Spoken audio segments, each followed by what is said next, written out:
If you've got a gaming monitor that doesn't have built-in speakers like I do, and you want to connect a external speaker, then this video is for you. Now, just to let you know, this speaker cost me 25 quid from Amazon, so it doesn't have to break the bank. Most of the time I'm using my headphones anyway, but it's great to have a speaker for the times that you don't really want to use your headphones. And to be fair, for the price, it can actually get really loud.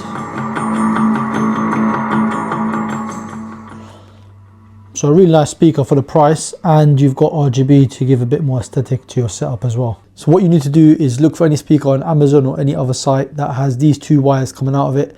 This one connects to the back of your monitor, it's the headphone port, and delivers sound. And this one plugs into your PS5, the USB, and delivers power. Now the trick is, don't connect this to your PS5, because then you can only use the speaker with your PS5. What you want to do instead is connect it to power using one of these wall plugs, and then whatever is connected to your monitor, be it a different console like an Xbox or a Switch or a laptop, you'll still get the sound output from your speaker. So as you can see, I've just reconnected it and it's working perfectly fine. I'll leave a link to this specific speaker down in the description.